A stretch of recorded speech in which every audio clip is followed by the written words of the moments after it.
Վարդեն 52 պայմանագրային զինծառայող է պայթել ականի վրա։ Պաշտպանության նախարարությունից Նյուզեյմին հաստատել են տեղեկությունը։ Հաղորդվում է, որ դեպքը տեղի է ունեցել ծառայողական պարտականությունների կատարման հետ չկապված հանգամանքներում։ Վիրավորների կյանքին վտանգ չի սպառնում, պատահարի հանգամանքները ուսումնասիրվում են։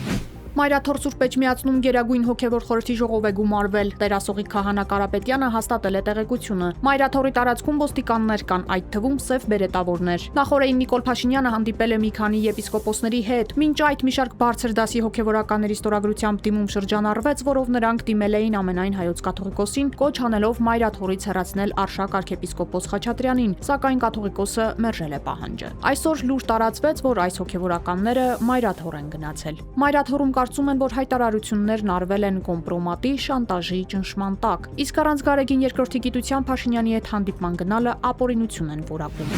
Արցախի ղեկավարների շինծ ու գործերով դատական հերթական նիստում Բաքվում պահվող հայ գերիների փաստաբանները իրենց պաշտպանյանների համար արդարացման դատավճիռ են խնդրել, հաղորդում են ադրբեջանական լրատվամիջոցները։ Նշվել է, որ հայ գերիները իրենց մեղավոր չեն ճանաչում առաջադրված մեղադրանքներում։ Հաջորդ դատական նիստը նշանակվել է դեկտեմբերի 4-ին։ Կրեմլի խոսնակ Դմիտրի Պեսկովը հայտնել է, որ Ժնևում քննարկումից հետո Ուկրաինայի վերաբերյալ ամերիկյան ծրագրի հիմնական պարամետրերը փոխանցվել են Մոսկվային։ Անդրադառնալով ԱՄՆ նախագահի հատուկ բանագնաց Սթիվ Ուիտկոֆի Մոսկվա հնարավոր այցին, Պեսկովն ասել է, որ ժամկետների մասին տեղեկությունը կներկայացվի ավելի ուշ։ Ինչ վերաբերում է հնարավոր պայմանավորվածությունների միջազգային ճանաչմանը, նա նշել է, որ բոլոր նրբությունները պետք է որոշվեն բանակցությունների ընթացքում։ Նախորդին էլ Ռուսաստանի Դաշնության նախագահ Վլադիմիր Պուտինը հայտարարել էր, որ ուկրաինական զորքերը պետք է դուրս գան իր ձևակերպմամբ զբաղեցրած տարածքներից, հակառակ դեպքում սպառնալով դրան հասնել ուժի միջոցով։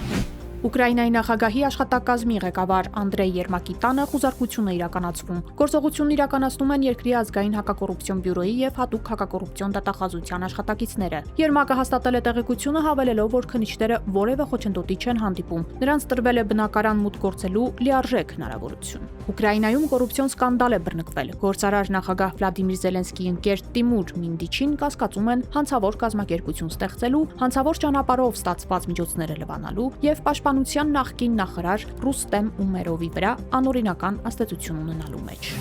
Իսրայելական ուժերն այսօր հարվածել են Սիրիայի մայրաքաղաք Դամասկոսի շրջանի Բեյթ Ջին բնակավայրին, զոհվել է 13, վիրավորվել 25 մարդ։ Հաղորդվում է, որ հրետակոծությունը տեղի է ունեցել բնակիչների եւ Բեյթ Ջին ներխուժած իսրայելական ուժերի միջև բախումներից ու 3 երիտասարդի ձերբակալությունից հետո։ Իսրայելական ագրեսիայի հետևանքով տեղի բնակիչները սկսել են հարևան գյուղեր տեղափոխվել։ Սիրիայի քաղաքացիական պաշտպանությունը հայտարարել է, որ չի կարողացել մտնել Բեյթ Ջին բնակավայրի մուտքերի մոտ իսրայելական ուժերի շարունակական թիրախավորման պատճառով։ Նախորդին իսրայելական ուժերը թիրախավորել են Կունեյտրայի եւ Դարայի շրջանների մի քանի բնակավայրեր։ Իսրայելական կողմը սա պատճառաբանել է Ջամա Իսլամիա խմբավորման ենթադրյալ անդամներին ձերբակալելու մտադրությամբ։ Հաղորդվում է իսրայելցի 6 զինվորականի վիրավորելու մասին։ ԱՄՆ նախագահ Դոնալդ Թրամփը հայտարարել է, որ ընդմիշտ կդադարեցնի երրորդ աշխարհի երկրներից ներգաղթը։ Նա նաև հայտնել է ԱՄՆ քաղաքացիություն չունեցողների համար բոլոր դաշնային արտոնություններն ու սուբսիդիաները դադարեցնելու մտադրության մասին։ Ըստ Թրամփի, ԱՄՆ-ից կարող է արտաքսվել ցանկացած օտարերկրյա քաղաքացի, որը հանրային բեռ անվտանգության սպառնալիք է ներկայացնում կամ անհամատեղելի է արևմտյան քաղաքակրթության հետ։ Մինչ այս Թրամփը անօրինական ներգաղթյալներին անվանել էր